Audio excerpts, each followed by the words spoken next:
नमस्कार, आप सभी का स्वागत है और आप अब देख रहे हैं अपना यूट्यूब चैनल रीमेक एडुपात। आज हम लोग इस वीडियो के माध्यम से पॉलिटी यानी भारतीय राज व्यवस्था से संबंधित प्रश्नों की सीरीज देखेंगे। ये इस सीरीज की पहली आपको श्रृंखला की पहली कड़ी है। तो पहली कड़ी में 150 से कम प्रश्न नहीं है। आप ध्यान से जो भी चीज़ों को मैं डिस्क्राइब करूँगा, कॉपी कलम लेके बैठिए और सारी चीज़ों को नोट कीजिए और बहुत एकाग्रता के साथ इन सारी चीज़ों को देखिएगा। हर प्रश्न में कुछ ना कुछ है और डिस्क्राइब को आप जरूर सुनिएगा। तो आइए वीडियो को शुरू करते हैं और जानते हैं रेगुलेटिंग एक्ट कब आया। लक्ष्मीकांत से ये सारी चीज़ें मैं निकाल के लेके आया हूँ और लक्ष्मीकांत भारतीय राज व्यवस्था के लिए ग्रंथ मानी जाती है। आइए देखते हैं रेगुलेटिंग एक्ट कब आया। डेट को एकदम ध्यान से देखते चलिएगा, सबको क्रम में लेके आया हूँ। 1773, 1774, 1772, 1776। क्लियर है। अब देखिए, आपको रेगुलेटिंग एक्ट जो आया था वो 1773 में आया था। ध्यान रखने की जरूरत है। रेगुलेटिंग एक्ट कब आया था, इससे क्या क्या हुआ था, अभी चर्चा करते हैं उसकी। आया कब था ये ध्यान में हमारे आ गया, 1773। क्लियर है। चलिए आगे बढ़ते हैं। अगला प्रश्न, अब रेगुलेटिंग एक्ट 1773 के संदर्भ में कौन कथन सही नहीं है। अब देखने की बात इसमें है, ये रेगुलेटिंग एक्ट आया आपको 1773 में, यह हमने ध्यान दे दिया। अब सही नहीं पूछ रहा है तो देखते हैं, जब एक ही नहीं होगा और कुछ हो सकता है तो दो तो होंगे ही। अब देखते हैं, इसके तहत कोलकाता में 1773 में सर्वोच्च न्यायालय की स्थापना की गई। इसके तहत बंगाल के गवर्नर को बंगाल के गवर्नर जनरल का नाम दिया गया और लॉर्ड वारेन हेस्टिंग्स बंगाल के प्रथम गवर्नर जनरल बने। अब देखिए, अब देखते हैं क्या, ए को बाद में देखते हैं क्योंकि इसका उत्तर ए ही है। यानी ए में कुछ समस्या है, ये जो कही गई बात है ये सत्यता नहीं है। तो दो तो सत्य हैं। यानी रेगुलेटिंग एक्ट के तहत ही बंगाल में पहले गवर्नर होते थे, उनको अब क्या बना दिया गया, गवर्नर जनरल बना दिया गया।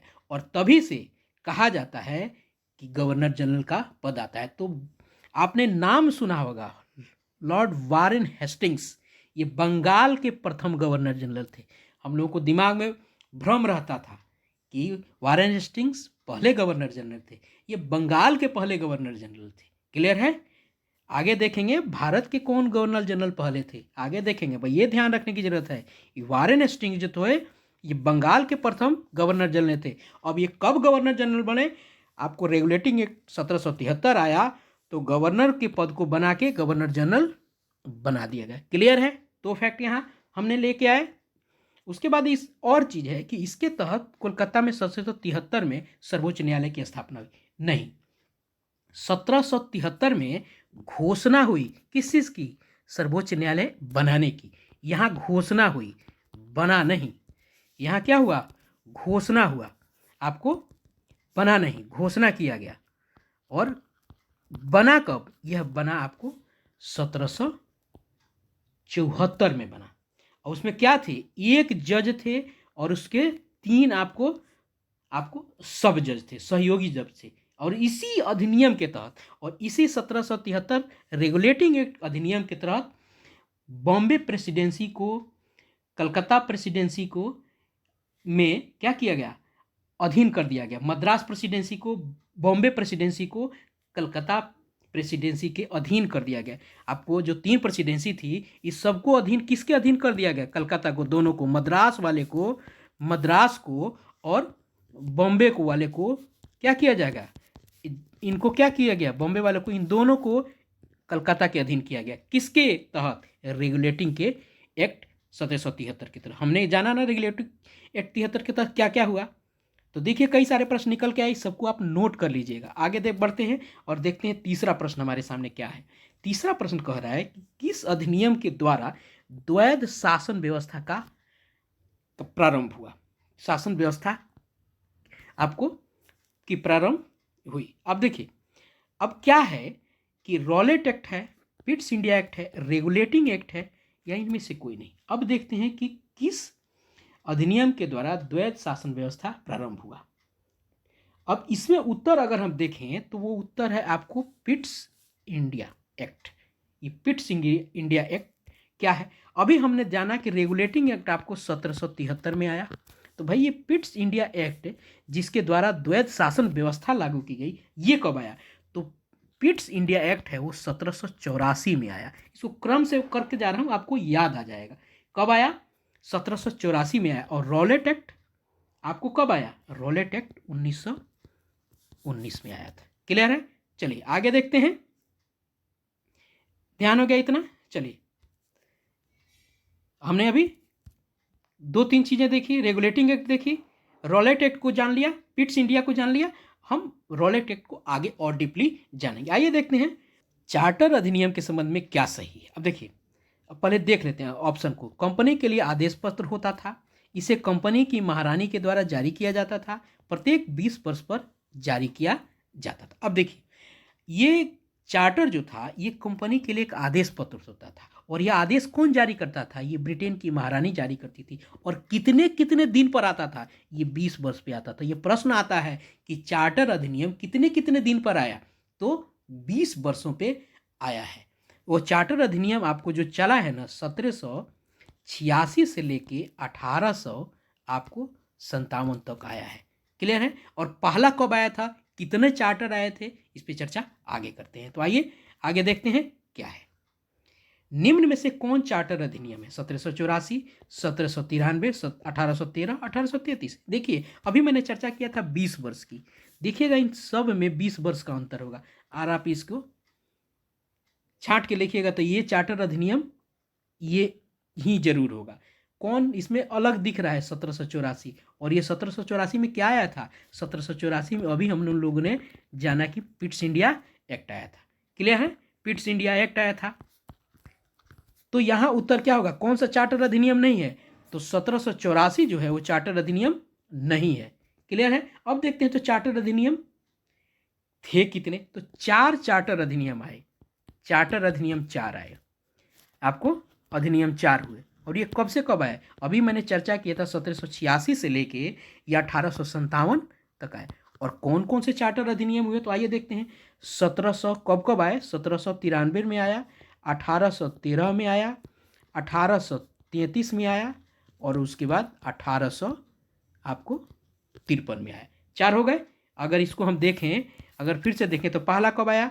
आपको 1793 में आया, 1813 में आया, 1833 में आया, और 1853 में आया। क्लियर है? 1793 से शुरू हुआ, यानी 1786 से लेकर 1857 के बीच में ये आया है। इस टेन्योर के लिए ये माना जाता है। क्लियर है? 4 चार्टर एक्ट हुए। आइए देखते हैं छठे प्रश्न को। किसे चार्टर एक्ट 1833 के तहत गवर्नर जनरल की परिषद में चौथे सदस्य के रूप में विधि सदस्य नियुक्त किया गया था? अब देखिएगा, इस आदमी ने बहुत तबाही मचाया है भारतीय शिक्षा में। और किसको? पहले यह जानिए, चार्टर एक्ट 1833 के तहत गवर्नर जनरल के परिषद में विधि सदस्य नियुक्त किया गया था। वो थे महोदय मैकाले। वो कौन थे?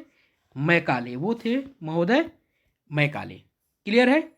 वो मैकाले थे। मैकाले को ही आपको विधि सदस्य नियुक्त किया गया था। ये ध्यान रखिए, जिन्होंने शिक्षा में अंग्रेजी को प्रमुखता बताने के लिए जो कहा था वो कौन था? मैकाले था। क्लियर है? लॉर्ड केनिन फिलिप बेटिंग नहीं थे, मैकाले थे। आइए आगे देखते हैं और जानते हैं 7वें प्रश्न। 7वां नंबर प्रश्न। 7वां नंबर प्रश्न क्या था कि किस चार्टर एक्ट के द्वारा बंगाल के गवर्नर जनरल को भारत का गवर्नर जनरल बनाया गया? हमने अभी कुछ देर पहले देखा था कि 1773 में बंगाल के आपको गवर्नर को आपको क्या बनाया गया? बंगाल का गवर्नर जनरल बनाया गया। अब ये पूछ रहा है कि किस चार्टर एक्ट के तहत बंगाल के गवर्नर जनरल को भारत का गवर्नर जनरल बनाया गया? क्लियर है? और उसमें बंगाल के प्रथम गवर्नर जनरल कौन बने थे? Warren Hastings. अब पूछ रहा है किस आपको चार्टर एक्ट की तरफ बंगाल के गवर्नर जनरल को पूरे भारत का गवर्नर जनरल बनाया गया? कौन से? 1793 में, 1813 में, 1833 में, 1853 में। ये सारे के सारे चार्टर है ना, लेकिन उत्तर यहाँ क्या होगा? 1833 होगा। क्लियर है? चलिए आगे देखते हैं। अब देखिए हमारे पास आ गया कि भारत, प्रतंत्र भारत का, चूंकि स्वतंत्र भारत में भी गवर्नर जनरल हुए हैं, इसलिए यहाँ लिखना पड़ा है कि प्रतंत्र भारत का प्रथम गवर्नर जनरल कौन था? तो प्रथम गवर्नर जनरल क्या थे? लॉर्ड विलियम बेंटिक थे। ये बंगाल के प्रथम गवर्नर जनरल थे। ये बंगाल के आपको प्रथम गवर्नर जनरल थे, प्रथम गवर्नर जनरल थे। लॉर्ड विलियम बेंटिंक भारत के प्रथम गवर्नर जनरल थे, स्वतंत्र भारत के। लॉर्ड माउंटबेटन ये स्वतंत्र भारत के प्रथम गवर्नर जनरल थे। लॉर्ड केनिन ये स्वतंत्र भारत के अंतिम गवर्नर जनरल थे और पहले वायसराय थे। क्लियर है? 1857 में वो बातें हुई थी जिसकी चर्चा हम लोगों ने इतिहास में किया है। आइए देखते हैं किस चार्टर एक्ट के तहत कंपनी का व्यापारिक अधिकार समाप्त हो गया। किस चार्टर एक्ट के तहत, ये देखने की जरूरत है। अब देखते हैं 1793, 1813, 1833 या 1853। तो 1813 के अधिनियम के तहत कंपनी का जो है ना व्यापारिक अधिकार समाप्त कर दिया है। मात्र एक चाय ऐसा चीज था जिस पे कंपनी का एक अधिकार बरकरार रहने दिया। इसके अलावा सारी चीजों का कंपनी का एकाधिकार खत्म कर दिया। वो बस एक चीन का था, चीन में वो उसका अपना एकाधिकार था। लेकिन यहाँ चाय छोड़ के कंपनी का सारा व्यापारिक अधिकार जो था ना एकदम एक छत्र राज था। ब्रिटेन के महारानी ने उस पर बहुत लगाम लगाया। क्या किया? व्यापारिक अधिकार खत्म कर दिया। कौन से चार्टर एक्ट से? चार्टर एक्ट, दूसरे चार्टर एक्ट यानी 1813 के चार्टर एक्ट से। बस चाय पर एक अधिकार रहा। ये प्रश्न अभी शायद आया है बिहार के बीपीएससी के एक टीआरई के प्रश्न में। आइए देखते हैं चार्टर एक्ट। देखिएगा इस एक्ट में कितनी सारी प्रश्न के उत्तर छुपे हुए हैं। इसलिए देखिएगा जब प्रश्नों को मैं डिस्क्राइब करता हूं तो कई सारी चीज़ें उससे निकल के आते हैं, तो उन्हीं चीज़ को आपको नोट करना है। आप ये समझिएगा जो प्रश्न लेके आया हूं यही छप जाए, ऐसा नहीं हो सकता है। हो सकता है छप जाए, लेकिन ऐसा कम चांसेस है कि यहीं का यहीं छप जाए। लेकिन इसके अंदर जो चीज़ें आती हैं वो ज़्यादा जरूरी है, ध्यान रखें। आइए देखते हैं 10वां प्रश्न। चार्टर एक्ट 1853 के संबंध में क्या सही है? मैं कथन से प्रश्न लेके आता हूं, जो एक कथन जो है ना बहुत सारे प्रश्नों को अपने में समेटे रहता है। पहला है चार्टर एक्ट 1853 में क्या सही है? यह चार्टर एक्ट की श्रृंखला का अंतिम अधिनियम है। बिल्कुल दिख रहा है सामने से, अंतिम अधिनियम है। इसके तहत सिविल सेवा की भर्ती और खुली प्रतियोगिता आरंभ हुई। ध्यान रखिएगा, इसके तहत गवर्नर जनरल के लिए विधान परिषद का गठन किया गया। अगर देखा जाए तो तीनों के तीनों आपको उत्तर सही है। आइए इसमें कुछ चीजें जानते हैं। सिविल सेवा की भर्ती जो है ये चार्टर एक्ट 1853 के द्वारा आपको इसकी बात हुई और खुली प्रतियोगिता इसके लिए प्रारंभ हुई। क्लियर है?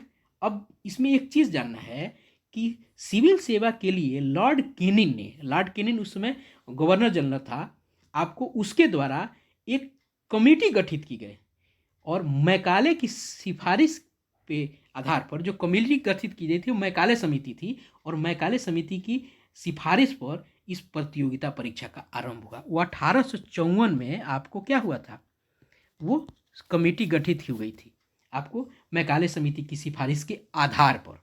क्लियर है? उसने एक सिफारिश की थी, उसी आधार पर एक कमेटी गठित की गई और उसी के द्वारा एक प्रतियोगी परीक्षा आरंभ हुआ। क्लियर है? चलिए सबसे महत्वपूर्ण चीज इसे, और उसके बाद इसी के तहत विधान परिषद का गठन हुआ था। चार्टर एक्ट 1853 सबको आप दोबारा भी देख सकते हैं, तिबारा भी देख सकते हैं, तभी सारी चीजें क्लियर होंगी। आइए 11 प्रश्न। कहने के लिए प्रश्न 11 हैं, लेकिन ये कम से कम 50 से ऊपर गए ही होंगे। आइए देखते हैं भारत शासन अधिनियम 1858 के तहत क्या सही नहीं है। इसमें कई सारी चीजें सही होंगी। अब देखिए इसके द्वारा, किसके द्वारा? भारत शासन अधिनियम। सबसे बड़ी ये बात क्या है, प्रश्न में ही एक और प्रश्न बना है कि भारत शासन अधिनियम आया कब था? भारत शासन अधिनियम 1858 में आया था। और इसमें क्या क्या था? इसके द्वारा भारत में एक राज्य सचिव नामक का पद सृजित किया गया। उसके अलावा देखते हैं भी आगे इसमें कौन कथन गलत है, इस पे चर्चा है। अब देखिए गवर्नर जनरल का पद बदलकर वायसराय कर दिया गया। कंपनी में कोर्ट ऑफ डायरेक्टर्स और बोर्ड ऑफ डायरेक्टर की कंट्रोल की व्यवस्था बनी रही। लॉर्ड केनिन भारत के प्रथम वायसराय बने। अब देखिए इसमें यही एक कथन गलत है, तो आइए सबको जानते हैं। पहला ये है कि इसके द्वारा भारत में एक राज सचिव, जिसको भारत सचिव भी कहा जाता था, नियुक्त हुए। और वो कौन थे जिसको नियुक्त किया गया था? वो थे आपको लॉर्ड स्टैनली। Lord Stanley. इसको रट जाना है, याद करना है कि पहले भारत सचिव कौन थे? Lord Stanley. और पहले विधि सदस्य कौन थे? पहले विधि सदस्य आपको मैकाले थे। क्लियर है? आइए देखते हैं। गवर्नर जनरल का पद वायसराय कर दिया गया किसके? भारत सर शासन अधिनियम 1858 के बाद। अब इसमें जो उत्तर ये गलत था, इसमें सही उत्तर क्या होगा? यानी व्यवस्था बनी नहीं रही, व्यवस्था खत्म कर दी गई। कोड ऑफ डायरेक्टर्स और बोर्ड ऑफ कंट्रोल की व्यवस्था खत्म कर दी गई। उसके बाद लॉर्ड कैनिंग भारत के प्रथम वायसराय बने। हम लोगों ने पीछे चर्चा भी की थी कि ये प्रतंत्र भारत के अंतिम गवर्नर जनरल और प्रथम वायसराय थे। क्लियर है? और इन्हीं के आपको सिफारिश पे गठित कमेटी पर जो सिविल सेवा की परीक्षा है ना, प्रतियोगी परीक्षा शुरू हुई थी। चलिए आगे देखते हैं क्या है। 12वां प्रश्न, भारत परिषद अधिनियम 1861। भारत परिषद अधिनियम 1861 के विषय में कौन सा कथन असत्य है? भारत परिषद अधिनियम, इसको ध्यान रखिएगा, सारे अधिनियम ही लेके आया हूं, आगे और भी इससे मजेदार प्रश्न है। आप अधिनियम देख के मत इससे एस्केप कीजिएगा, क्योंकि इस अधिनियम में ही कई सारे प्रश्न जो देखने में अच्छे लगते हैं, आपको एकदम स्टैटिक प्रश्न वो इसमें मिलते हैं। इसी एक प्रश्न में कई सारे प्रश्नों को समाहित किया। मैं बार बार इस चीज़ का जिक्र करता हूं कि कथन से के प्रश्न को देख के बोर होने की जरूरत नहीं है, उसके अंदर की चीज़ों को देखने की जरूरत है। अब असत्य पूछा है तो कुछ तो सत्य होंगे। आइए देखते हैं इसमें क्या सत्य है और क्या असत्य है। इसके द्वारा आपको इसके द्वारा पहली बार भारतीय प्रतिनिधियों को कानून बनाने में शामिल किया गया, भारतीय परिषद अधिनियम के। इसी के तहत वायसराय को अध्यादेश निकालने की शक्ति प्रदान की गई, जिसकी अवधि 1 वर्ष थी। और इसी के द्वारा कैनिन के द्वारा प्रारंभ की गई पोर्टफोलियो प्रणाली की मान्यता दी गई। सबसे प्रमुख चीज है, पहले इसमें देख लीजिए, यह गलत है। तो इसमें सही क्या था? 1 वर्ष नहीं था, वो 6 मंथ था। 6 मंथ था। क्या था? इसके तहत वायसराय को अध्यादेश जारी करने का आपको शक्ति प्रदान की गई। 1 वर्ष नहीं, वो 6 महीने था। यानी यह कथन असत्य था। किसके द्वारा अध्यादेश निकालने का उसको दिया गया? तो भारत परिषद अधिनियम 1861 के द्वारा। किसके द्वारा? भारत परिषद 1861 के द्वारा वायसराय को अध्यादेश निकालने का अधिकार दिया गया। और यही अधिनियम, इसी के आपके आलोक में और इसी की छाया में आज भी भारत के जो राष्ट्रपति हैं, इनको अध्यादेश निकालने की जो शक्ति है ना, वो 6 महीने के लिए प्रदान की गई है। यही वो भारत परिषद अधिनियम है, इसी की छाया आज भी उस संविधान के बातों पर है। यह भारत परिषद अधिनियम था और इसी के द्वारा भारतीय प्रतिनिधियों को भी कानून बनाने में शामिल किया गया। वो तो अच्छी बात है। इसके द्वारा कैनिंग के द्वारा इसी के तहत पोर्टफोलियो प्रणाली की मान्यता दी गई। भारतीय परिषद अधिनियम के द्वारा पोर्टफोलियो आपको प्रणाली की मान्यता दी गई। और किसके द्वारा? कैनिन के द्वारा। और इसी भारत परिषद अधिनियम की छाया में, और भारत परिषद अधिनियम कब आया था? 1861 में आया था। क्लियर है? पोर्टफोलियो प्रणाली पूछता है कि किसके द्वारा लाई गई थी? कैनिन के द्वारा लाई गई। आपको हो गया। उसके बाद 13वां प्रश्न, भारतीय परिषद अधिनियम 1909 के संदर्भ में क्या सही है? अब देखिए और कितने शानदार चीजें आएगा। ये 1909 जो है ना, इसी को क्या कहते थे? मार्ले मिंटो कहते थे। आइए इसके अब पूछ रहा है क्या सही नहीं है। अब देखिए इसमें जानने की जरूरत है क्या सही नहीं है। एक और चीज बात है, हम लोगों ने पीछे वाला जो प्रश्न था, इसमें एक चीज हम लोगों ने मैं और बता दूं, इसमें एक और चीज़ एड ऑन कर दूं कि इसके द्वारा पहली बार भारतीय प्रतिनिधियों को कानून बनाने में शामिल किया गया। तो कौन कौन से लोगों को शामिल किया गया था? तो उसमें जो पहली बार भारतीय प्रतिनिधियों को शामिल किया गया था, उसमें थे आपको बनारस के राजा, बनारस के आपको राजा थे। उसके बाद कौन थे? पटियाला के महाराजा थे, पटियाला के आपको महाराजा थे। उसके बाद और एक व्यक्ति और थे, वो थे सर दिनकर राव जी। वो कौन थे? वो सर दिनकर राव जी। इन लोगों को शामिल किया गया था। ठीक है, ये ध्यान रखना है और याद रखने की जरूरत है। और किसके तहत? ये भारत परिषद अधिनियम के द्वारा। ठीक है, शासन अधिनियम 58 में आया था, परिषद अधिनियम 1861 आया। बहुत सारे अधिनियम है, इसीलिए कंफ्यूज नहीं होना है। अब आते हैं हमारे 1909 वाले भारत परिषद अधिनियम में। इसी को मार्लिमेंटो कहा जाता है। यही निर्वाचन अलग मुसलमानों के लिए पृथक निर्वाचन लेके आया था। और इससे ने एक थोड़ी से अलग तरीके की व्यवस्था बना दी थी। अब देखिए पूछ रहा है सही नहीं है। इसी अधिनियम के द्वारा पहली बार सांप्रदायिक निर्वाचन प्रणाली की शुरुआत हुई। इसी अधिनियम को मार्ले मिंटो अधिनियम कहा जाता है और इसके तहत विधान परिषद में बहस करने की शक्ति प्रदान हुई थी। उसके बाद इसके कार्यपालिका इसके कार्यपालिका में एक भारतीय को शामिल किया गया था, सत्येंद्र प्रसाद सिन्हा को शामिल विधिक सदस्य के रूप में किया गया था। ये पूछता है कि किसको मार्ले मिंटन अधिनियम जो बनी थी उसमें भारतीय को आपको विधि सदस्य के रूप में शामिल किया गया था, वो थे सत्येंद्र प्रसाद सिन्हा। अब देखिए इसमें करना क्या, इसमें आपको कौन सा उत्तर, आपको इसमें सी जो है आपको 13 का सी आपको गलत है। बहस करने की शक्ति 1892 के अधिनियम के द्वारा प्रदान किया गया था, इससे नहीं किया गया था। इसमें कब गया था, एक 1892 में एक किया गया था, उसके द्वारा ये शक्ति प्रदान की गई थी। इसमें इसके तहत शक्ति प्रदान नहीं की गई थी। इसके लिए प्रमुख बात है 1909 के लिए याद रखिएगा। यह पूछता है कि मार्ले मिंटो अधिनियम कब आया था, चाहे यह पूछ देगा भारतीय परिषद अधिनियम 1909 को क्या कहा जाता है, इसको मार्ले मिंटो अधिनियम कहा जाता है। क्लियर है। अब देखिए मार्ले मिंटो अधिनियम हमने जान लिया, इसके द्वारा सांप्रदायिक निर्वाचन प्रणाली की शुरुआत की। यही पूछता है किस अधिनियम के तहत मार्ले यानी सांप्रदायिक निर्वाचन प्रणाली की शुरुआत की गई, उसमें दे देगा मार्ले मिंटो अधिनियम। तो याद रखना है कि इसका दूसरा नाम मार्ले मिंटो है। तो ये मार्ले मिंटो मैं बार बार उसमें से नाम ले रहा हूँ। तो मार्ले मिंटो कौन है, तो मार्ले उस समय इंग्लैंड में भारत के राज्य सचिव थे, ठीक है। और मिंटो क्या थे, उस समय वायसराय थे। मिंटो वायसराय थे और मार्ले राज्य सचिव थे। क्लियर है। आगे देखते हैं 14वां प्रश्न, किसे सांप्रदायिक निर्वाचन का जनक कहा जाता है। अभी इसी में से प्रश्न में से निकल के हमको मिला है।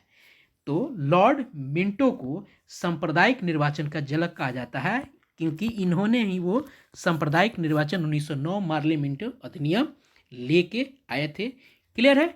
चलिए आगे देखते हैं 15वां प्रश्न, भारत शासन अधिनियम 1909 वो मार्ले मिंटो था, ये कुछ और है, के संदर्भ में क्या सही है। आइए देखते हैं क्या सही है भाई। अब इसमें क्या है, अब ये ध्यान रखिएगा कि इस अधिनियम को मॉन्टेग्यू चेम्सफोर्ड सुधार अधिनियम कहा जाता है। इसके तहत द्विसदनीय व्यवस्था कायम की गई और इसके द्वारा प्रांतों में द्वैध शासन की स्थापना हुई। ध्यान रखिएगा, प्रांतों में एक और शासन, एक और अधिनियम आया था जिससे केंद्र में द्वैध शासन की बात हुई थी। यहाँ पर 1909 में आपको प्रांतों में द्वैध शासन, द्विसदनीय व्यवस्था और मॉन्टेग्यू चेम्सफोर्ड इस अधिनियम को कहा जाता है। इसका उत्तर आपका होगा उपरोक्त सही। उसके अलावा इसमें बहुत सारे और तथ्य हैं, आइए इसको चर्चा करते हैं और इस पर मैं अब इसको मैं डिस्क्राइब करता हूँ। भारत शासन अधिनियम 1919 को सबसे पहले हम लोगों ने जाना कि इसको कहते हैं मॉन्टेग्यू चेम्सफोर्ड। इसके तहत द्विसदनीय व्यवस्था कायम की गई। इसके द्वारा प्रांतों में द्वैध शासन की स्थापना हुई। इतना हम लोगों ने अभी जाना, 2 बार 3 बार, इसीलिए मैं कहता हूँ कि याद हो जाए। क्लियर है, इसीलिए मैं दोहराता हूँ। ये नहीं कहिएगा कि एक ही चीज़ को बार बार, मैं बार बार इसलिए कहता हूँ कि फिर आपको दोबारा जाके पढ़ना नहीं पड़े। चलिए परीक्षा के पहले एक बार देखिएगा सारी चीज़ें, एक बार सारी चीज़ें दिमाग में झलक जाएंगी। आइए देखते हैं कि 1917 में इसकी घोषणा हुई। किसकी, इस भारत शासन अधिनियम की। इसकी घोषणा कब हुई, 1917 में। ये आपको क्या हुआ, 1921 में ये आपको घोषणा हुआ, 1921 में ये लागू हो गया। क्लियर है। इसके तहत लोक सेवा आयोग का गठन हुआ। कब, आपको यहाँ बता दें, जो आज यूपीएससी है उसी को ना लोक सेवा आयोग कहा जाता है। लोक सेवा आयोग का गठन, ये आयोग का गठन आपको 1926 में किसके तहत हुआ, इसी भारत शासन अधिनियम 1919 के तहत, जिसके तहत प्रांतों में आपको द्वैध शासन व्यवस्था आई, द्विसदनीय व्यवस्था हुई। क्लियर है। इसी के द्वारा ये 1921 में लागू हो गया। आपको घोषणा उस समय ही, पारित आपको 1919 में हुआ और 1921 में लागू हुआ और इसके तहत लोक सेवा आयोग का आपको क्या हुआ, गठन हो गया। क्लियर है। और इसी की छाया जो है ना, इसी के परिप्रेक्ष्य में आज भारत में लोक सेवा और आपको राज्यसभा की नींव पड़ी है। क्लियर है ना? द्विसदनीय व्यवस्था है ना, द्विसदनीय की व्यवस्था इसी के तहत आई। अब आते हैं 16 नंबर प्रश्न। 16 नंबर प्रश्न में है कि भारत शासन अधिनियम 1935, एक भारत शासन अधिनियम 58 में था, ये 1935 है। इसमें देखिए कि बहुत सारी चीज़ें हैं। 1919 में कुछ चीज़ें आई थी और 1935 में चीज़ें आई हैं। इसको थोड़ा सा अलग दिखना है। वहाँ क्या था, प्रांतों में आपको द्वैत शासन था, यहाँ केंद्र में द्वैत शासन की बात होगी। सही नहीं पूछ रहा है। तो केंद्र में द्वैत शासन व्यवस्था लागू हुआ। इसके तहत 1935 में संघीय न्यायालय की स्थापना की गई। इसके तहत भारतीय रिजर्व बैंक की स्थापना की गई। प्रांतीय स्वायत्ता और संघीय व्यवस्था लागू की गई। देखिए इसमें पूछ रहा है कौन सही नहीं है, यानी 4 फैक्ट इसमें से कम मिलेंगे ही, और एक प्रश्न अपने आप में 5 तो मिले ही। अब देखिए बी इसका उत्तर नहीं है, सही नहीं है। तो क्या हुआ, 1935 में संघीय न्यायालय की स्थापना नहीं हुई, 1937 में हुई। संघीय न्यायालय की स्थापना जो है कब हुई, आपको 1937 में हुई। अब देखिए उसके अलावा शासन अधिनियम 35 के द्वारा केंद्र में द्वैत शासन, केंद्र में वहां 1909 में 1919 में क्या था, राज्यों में द्वैत शासन, और यहाँ आपको 1935 में आपको केंद्र में द्वैत शासन लाएगी। और सबसे महत्वपूर्ण बात यहाँ इस प्रश्न की, भारतीय रिजर्व बैंक की स्थापना अपना किस अधिनियम के तहत हुई, 1935 के तहत हुई। और सूची व्यवस्था जो है हमारे यहाँ जो 3 सूचियाँ चलती हैं ना, केंद्र सूची, राज्य सूची और समवर्ती सूची, उसकी व्यवस्था भी इसी के तहत लागू किया गया है, इसी भारत शासन अधिनियम के तहत। ये अगर प्रश्न आएगा तो इसको बताने की जरूरत है। शानदार चीज, भारत रिजर्व बैंक की स्थापना 1935, भारत शासन अधिनियम। आगे देखते हैं 17वां प्रश्न, निम्न में से कौन कथन सही नहीं है। क्या है भाई, अब देखिए भारत शासन अधिनियम 1935 के तहत वर्मा को भारत से अलग किया गया। वर्तमान में भारत के राष्ट्रपति को अध्यादेश निर्गत करने की शक्ति भारत के शासन अधिनियम 1935 से प्रेरित है। भारत शासन अधिनियम 1935 के द्वारा भारत में लिखित संविधान का प्रावधान हुआ और भारत शासन अधिनियम 1935 के तहत पहली बार प्रांतीय स्तर पर द्विसदनीय विधानमंडल की स्थापना हुई। अब पूछ रहा है क्या नहीं है, तो यहां देखने की जरूरत है कि कौन सा नहीं है, सी। अब देखिए अब इसके तहत क्या है, सी में क्या है, इसी के तहत आपको भारत में लिखित संविधान का प्रावधान हुआ नहीं, इसके तहत नहीं हुआ। भारत संविधान शासन अधिनियम 1935 के तहत नहीं हुआ। ये जो हुआ आपको क्रिप्स मिशन के, क्रिप्स जो हमारे कमीशन जो आई थी क्रिप्स मिशन, उसके तहत भारत में लिखित संविधान की बात की गई, उसी के तहत प्रावधान हुआ, न कि भारत शासन अधिनियम के तहत हुआ। भारत में एक लिखित संविधान होगा, यह क्रिप्स मिशन के द्वारा प्रधान आपको लाया गया था, इसके लिए प्रावधान।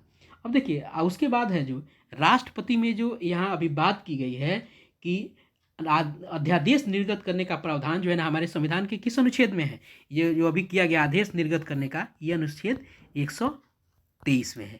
तो राष्ट्रपति जो अध्यादेश देता है जिसकी अवधि 6 महीने होती है, वो क्या होता है, 123 अनुच्छेद में होता है। क्लियर है? चलिए आगे देखते हैं। वर्मा को भारत से अलग कब किया गया, 35, 37, 36। तो अभी हम लोगों ने ऊपर जाना था, आपको वर्मा को कब अलग किया गया था, 1937 में। आइए आगे देखते हैं संविधान सभा के संदर्भ में क्या सही है। आइए देखते हैं। यह कैबिनेट मिशन के प्रस्ताव पर आधारित था। कैबिनेट मिशन 1946 में आया। यह एक बहुदलीय निकाय थी और उपरोक्त सभी। तो अगर देखा जाए तो इसमें उत्तर होगा आपको उपरोक्त सभी। मतलब संविधान सभा के संदर्भ में कैबिनेट मिशन जब आया था, उसके तहत आपको 3 लोग आए थे ना, 3 ही लोग जो मंत्री आए थे आपको ब्रिटेन के, आपको संसद के, वहाँ के सरकार के, उसी के द्वारा जो कैबिनेट मिशन आया था उसी के तहत संविधान सभा के गठन की बात की गई थी, तो यह भी सही है। कैबिनेट मिशन 1946 में आया, यह भी सही है। और यह संविधान सभा जो थी यह आपको एक बहुदलीय निकाय थी। क्लियर है। अब यह देखिएगा, इसमें जो सदस्य बनाए गए थे, इसमें जो थे ना, तो जो भारत में जो सदस्य बने थे, आगे चर्चा करेंगे कितने सदस्य बने थे और क्या कैसे हुआ। तो 10 लाख लोगों पर एक सदस्य बताने का प्रावधान था। क्लियर है। तो आगे बात करें कितने सदस्य संविधान सभा में हुए थे। आइए देखते हैं। अब देखते हैं 20वां प्रश्न। अब 20वां प्रश्न क्या है, निम्न में से कौन सा असत्य है, ये पूछ रहा है असत्य कौन सा है। क्लियर है, असत्य। तो संविधान सभा ने अनेक समितियों के माध्यम से कार्य किया। संविधान सभा के प्रथम अध्यक्ष डॉक्टर राजेंद्र प्रसाद बने थे। उद्देश्य प्रस्ताव जवाहरलाल नेहरू ने प्रस्तुत किया और संविधान सभा में सभी समुदाय का प्रतिनिधित्व था। अब देखने की बात है यहाँ असत्य क्या है। असत्य यह है, आपने कहा कि अध्यक्ष तो थे ही जी, ये पूछ रहा है प्रथम अध्यक्ष। तो प्रथम अध्यक्ष जो थे अस्थायी ही थे, लेकिन वो कौन थे, सच्चिदानंद सिन्हा थे। और डॉक्टर राजेंद्र प्रसाद आपको अस्थायी अध्यक्ष थे। ठीक है, तो यह है, समझ में आया। अब देखिए, जो सच्चिदानंद सिन्हा जो थे, मैं एकदम डेट से बताता हूँ। सच्चिदानंद सिन्हा जो थे, अब आपको बात बताते हैं 1946 की, ये सारी चर्चा 1946 की है। 9 दिसंबर को संविधान सभा का जब गठन हुआ, उस दिन अध्यक्ष नहीं पहुंच पाए, यानी बनना था राजेंद्र प्रसाद को ही, लेकिन किसी कारणवश वो नहीं आए, तो सचिदा बाबू को आपको बनाया गया। किसको बना दिया गया, सच्चिदानंद सिन्हा को आपको बना दिया गया। क्लियर है। उसके बाद 11 दिसंबर को आपको राजेंद्र प्रसाद को आपको बनाया गया, राजेंद्र प्रसाद को बनाया गया। उसके बाद इसी में और चीज़ है, अब एक और चीज़ इसमें ऐड ऑन हो जाए। 13 दिसंबर को, अभी जो हम लोगों ने इसमें चर्चा किया, 13 दिसंबर को ये जवाहरलाल नेहरू जो ये जो प्रस्तुत किया है, इसको प्रस्तुत किया है आपको 13 दिसंबर को। सच्चिदानंद सिन्हा जो थे, सच्चिदानंद सिन्हा की बात थी, वो 9 दिसंबर को बने, 11 दिसंबर को राजेंद्र बाबू बने। उसके बाद 13 दिसंबर को नेहरू जी के द्वारा उद्देश्य प्रस्ताव लाया गया। पूछा जाता है कि उद्देश्य प्रस्ताव संविधान सभा में किसके द्वारा लाया गया था, डॉक्टर वो पंडित जवाहरलाल नेहरू के द्वारा लाया गया था। उसके बाद 22 जनवरी संविधान सभा ने 22 जनवरी 1947 को पारित किया था। किसको, इसको, ये जो उद्देश्य प्रस्ताव सो इसको पारित कब कर दिया गया था, इसको पारित किया गया था 22 जनवरी को, आपको 1947 को इसको पारित किया गया था। किस चीज़ को, उद्देश्य प्रस्ताव को। लाया 13 दिसंबर को गया था, लेकिन उस पर चर्चा करके बाद इसको पारित कर दिया गया था। क्लियर है। और संविधान में सभी समुदाय का प्रतिनिधित्व था, इसमें कोई बड़ी बात थी नहीं। और एक और चीज़ जानना है, भारत, चूंकि भारत आज़ादी से पहले ही संविधान सभा का गठन हो गया था, तो आज़ादी से पहले संविधान सभा के सदस्यों की संख्या थी 389, लेकिन जब आज़ादी भारत का विभाजन हो गया तो संविधान सभा के सदस्यों की संख्या 299 299 रह गई। ठीक है, बाकी लोग जो थे वो आपको जो पाकिस्तान के थे वहाँ चले गए। उसके बाद आते थे, देखते हैं 21वां नंबर प्रश्न, राष्ट्रीय ध्वज के बारे में कौन कथन असत्य है। असत्य पूछ रहा है। संविधान सभा ने राष्ट्रीय ध्वज को के प्रारूप को 22 जुलाई 1947 को अपनाया था। राष्ट्रीय ध्वज के बीच 24 तीलियां हैं। राष्ट्रीय ध्वज की लंबाई 4:3 है। इनमें से कोई नहीं। तो यहाँ अगर देखा जाए तो ध्यान से देखिएगा, तो यहाँ आपको सी गलत रहेगा। तो सी जब गलत है तो यानी ए और बी सही है। तो ध्यान रखिए कि भारत की जो राष्ट्रीय ध्वज तिरंगा है हमारा, उसको, इसके प्रारूप को कब अपनाया गया था, 22 जुलाई 1947 को अपनाया गया था। क्लियर। और ये चीज़ दिमाग में रहना चाहिए, कब अपनाया गया था, 22 जुलाई 1947 को, और 15 अगस्त को इसको फहराया गया था। अपना कब लिया गया, 22 जुलाई को 47 को। ठीक है, और उसके आपको बाद उसको फहराया गया 15 अगस्त को। राष्ट्रीय ध्वज में जो तीलियां दिखती हैं वो कितनी हैं, वो 24 तीलियां हैं। क्लियर है। अब बात रही कि जब ध्वज की लंबाई चौड़ाई का अनुपात 4:3 नहीं है तो है कितना, तो लंबाई चौड़ाई का अनुपात क्या है, 3:2 है। भारतीय आपको राष्ट्रीय ध्वज का यही है। आइए आगे देखते हैं और जानते हैं क्या है भारतीय संविधान के संबंध में क्या असत्य है। भारतीय संविधान के समय में क्या असत्य है। संविधान का निर्माण 2 वर्ष 11 महीने 18 दिन लगे। संविधान के निर्माण तक संविधान सभा की कुल 11 बैठकें हुई थी। संविधान सभा ने राष्ट्रगान को 26 जनवरी 1950 को अपनाया और संविधान सभा निर्माण का विचार सर्वप्रथम 1934 में प्रस्तुत किया गया था। आइए इसको देखते हैं।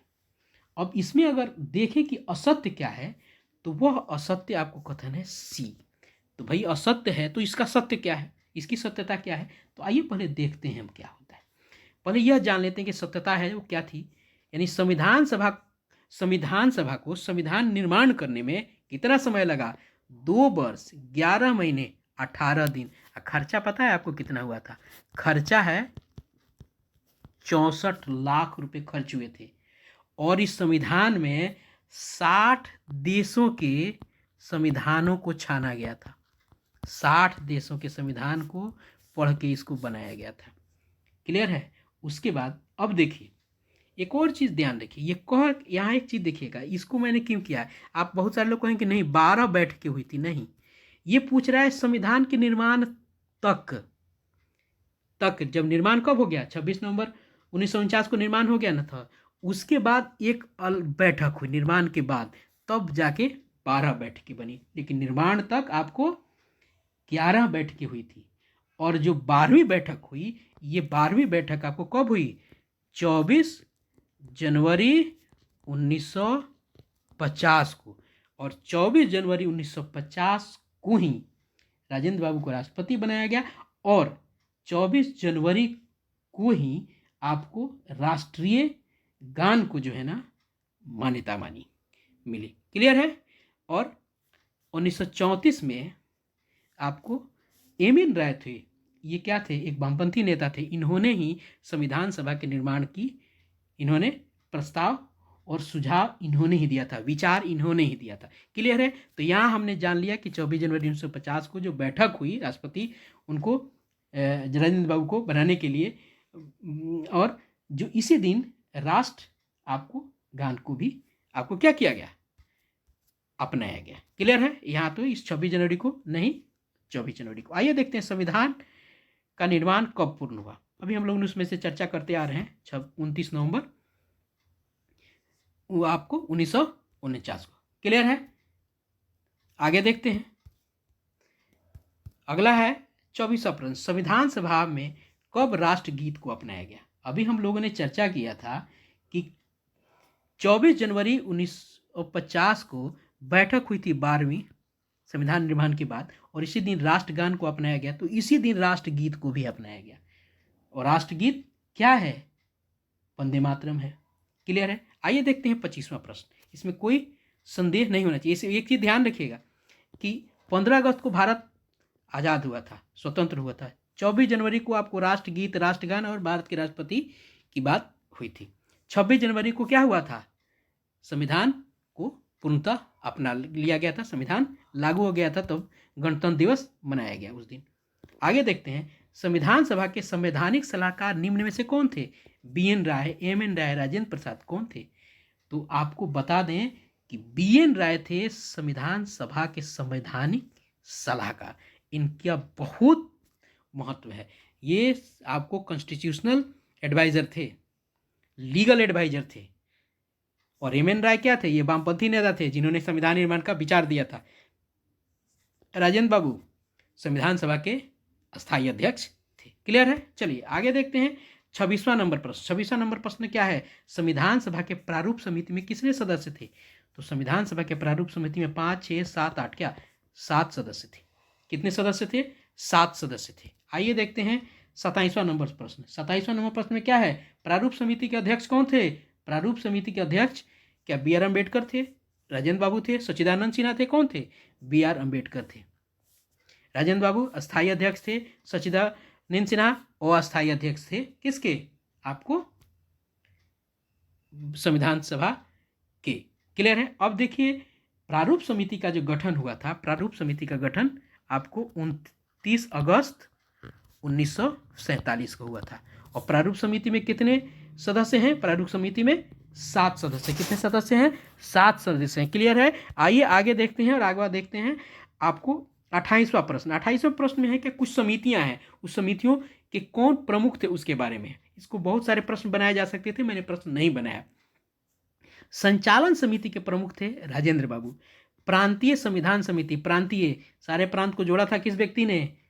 सरदार वल्लभ भाई पटेल। तो प्रांत से वल्लभ भाई पटेल का नाम आ जाएगा। संचालन है, सारी चीज़ों का संचालन, जब वो अध्यक्ष थे ही तो संचालन उन्हीं के साथ होगा ही, उन्हीं के पास इसका अधिकार रहेगा ही, तो प्रमुख राजेंद्र बाबू थे। इस तरह से याद हो जाएगा। संघीय संविधान समिति के प्रमुख कौन थे? पंडित जवाहरलाल नेहरू थे। क्लियर है? संघीय संविधान समिति। और मूल अधिकार उप समिति के जेबी कृपलानी। कौन? जेबी कृपलानी। संघीय संविधान समिति पंडित जवाहरलाल नेहरू, प्रांतीय संविधान समिति सरदार वल्लभ भाई पटेल, संचालन समिति राजेंद्र प्रसाद। क्लियर है? चलिए आगे देखते हैं और देखते हैं 29वां, इसमें सम्मेलन है। अब इस संविधान के कुछ तथ्य हैं जो कई सारे देशों से लिए गए हैं, हम बाद में उसकी चर्चा उसका करेंगे, लेकिन कुछ प्रमुख की चर्चा हम यहाँ कर देते हैं। तो आइए देखते हैं सबसे पहले क्या है। अब यहाँ देखते हैं कि समवर्ती सूची। समवर्ती सूची जो है ये कहाँ से ली गई? समवर्ती सूची आपको ऑस्ट्रेलिया से ली गई। संघात्मक व्यवस्था कनाडा से ली गई। आपात उपबंध जर्मनी से ली गई। मूल कर्तव्य रूस से लिया गया। अब उसमें देखा जाए हमारे यहाँ नीति निर्देशक तत्व भी है, ये आयरलैंड से लिया गया है। मौलिक अधिकार यूएसए से लिया गया है। इस चीज़ को आप लिख लीजिएगा। समवर्ती सूची याद रखिए, ऑस्ट्रेलिया से। संघात्मक व्यवस्था कनाडा से। आपात उपबंध जर्मनी से। और मूल कर्तव्य रसिया से, रूस से। उसमें आपको पूरा यूएसएसआर था। क्लियर है? अब देखिए इसमें से कुछ एक और चीज़ जानिए, हमको यह जानना जरूरी है। अभी कुछ देर पहले हम लोगों ने जाना था कि मूल कर्तव्य, आइए मूल कर्तव्य के बारे में जानते हैं। तो मूल कर्तव्य कितने हैं? मूल कर्तव्य आपको 11 है। आपको मूल कर्तव्य कितने हैं? 11 हैं। अब ये एक संविधान के कौन से भाग में है मूल कर्तव्य? संविधान के भाग आपको 4 में है, और मौलिक अधिकार भाग 3 में है। मौलिक अधिकार 6 हैं और मूल कर्तव्य 11 हैं। क्लियर है? और मूल कर्तव्य जो है ये संविधान के भाग 4 के 51A में है, अनुच्छेद ए, इसको याद रखिएगा। अब देखिए मूल कर्तव्य जो है सरदार स्वर्ण सिंह समिति पूछता है, स्वर्ण सिंह समिति कब गठित हुई थी? स्वर्ण सिंह समिति ये जो गठित हुई थी, ये समिति जो थी, कमिटी इसको कहा जाता है अंग्रेजी में, ये गठित हुई थी 1974 में। श्रीमती गांधी ने इसका गठन किया था। और इसी के अनुशंसा पर, इन्हीं स्वर्ण सिंह समिति के अनुशंसा पर 42वां संविधान संशोधन हुआ। ठीक है? 42वां संविधान संशोधन हुआ। और इसी संविधान के संशोधन के तहत, अब 42वां संविधान संशोधन कब हुआ? 1976।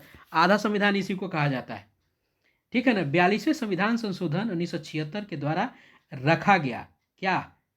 आपको 10 कर्तव्यों को। और 2002 के 86वें संविधान संशोधन द्वारा 11वां संशोधन आपको कर्तव्य हुआ। पहले इसमें 10 कर्तव्य को रखा गया स्वर्ण सिंह समिति के द्वारा। 42वें संविधान संशोधन 1976 के तहत 10 मूल कर्तव्य को रखा गया। उसके बाद आपको जो 86वां संविधान संशोधन हो गया शिक्षा के क्षेत्र के लिए, यहाँ 11वां मूल कर्तव्य को रखा गया। क्लियर है? क्या रखा गया? 46वां संविधान संशोधन क्या है, इस पर हम चर्चा आगे करेंगे डिटेल, क्योंकि एजुकेशन से संबंधित है, इस पर विस्तार जरूरत है, बहुत सारे प्रश्न वहाँ से बनते हैं। तो हमको यहाँ यह जानना है कि 42वां संविधान संशोधन 1976, 46वां संविधान संशोधन 2002, इसको याद रखिएगा। मूल कर्तव्य स्वर्ण सिंह समिति के द्वारा लाई गई थी। क्लियर है? मूल कर्तव्य भाग 4 में है, मौलिक अधिकार भाग 3 में है, मूल कर्तव्य 51A में है। इस सब बातों को ध्यान रखने की जरूरत है। आइए देखते हैं आगे। पहले मौलिक अधिकार कितने थे? मौलिक अधिकार आपको 7 थे। 44वें संविधान संशोधन से कितने कर दिए गए? संपत्ति का अधिकार को हटा के 6 किया गया। ये सबको ध्यान रखने की जरूरत है। 30वां, संविधान में आपात उपबंध या अनुच्छेद कौन है? अब देखिए भारत में हम लोगों को अभी कुछ देर पहले जाना कि आपात उपबंध कहाँ से लिया गया था? जर्मनी से लिया गया था। और आपात उपबंध कौन है? 352, 356, 360, ये सब के सब आपात उपबंध हैं। अब देखिए 352 क्या है? यह युद्ध और बाहरी आक्रमण, युद्ध और बाहरी आक्रमण के लिए आपातकाल इस तरह से लगाया जा सकता है आक्रमण। 356 ये राज्यों में लगाया जाता है, राष्ट्रपति शासन जो लगाया जाता है, राष्ट्रपति शासन ये 356 के आधार पे ही लगाया जाता है। और 370 ये 370 कह रहे हैं, 360 ये है आपको वित्तीय आपको आपात, इसे वित्तीय आपात कहा जाता है, ये है जान जाइए। 352 युद्ध और बाहरी आक्रमण के लिए 352 के तहत आपको आपात लगाया जा सकता है आपातकाल। 356 के द्वारा ये भी एक तरह का आपात ही है, वो राष्ट्रपति शासन है, ये आपात उपबंध है। और 360 आपको वित्तीय आपात उपबंध है। क्लियर है? इस तरह हमने 30 प्रश्नों को तो देखा, प्रश्न 30 ही थे, लेकिन उसके साथ अगर देखा जाए तो 150 से कम प्रश्न नहीं थे। आप ध्यान देके अगर उसको नोट करके एक एक करके बनाइएगा तो बहुत सारे प्रश्नों की श्रृंखला बन जाएगी। आशा है आपको ये पसंद आया होगा। पसंद आया है तो कृपया लाइक कीजिएगा, नहीं पसंद आया तो बताइएगा ज़रूर, और अपना साथ नहीं छोड़िएगा। और यदि अपनी अभी साथ अभी नहीं बनाया है तो अभी चैनल को सब्सक्राइब कीजिए, जाइए चैनल को सब्सक्राइब कीजिए और मेरे साथ बने रहिए। आशा है आपको इससे लाभ होगा, और मेरे साथ यूं ही बने रहिए, अपना साथ बनाए रखिए और चैनल को के साथ खड़े रहिए। चैनल अगर अच्छा लगता है तो लोगों के साथ इसको जरूर शेयर कीजिए। धन्यवाद, आप अपना ख्याल रखिए। जय हिंद।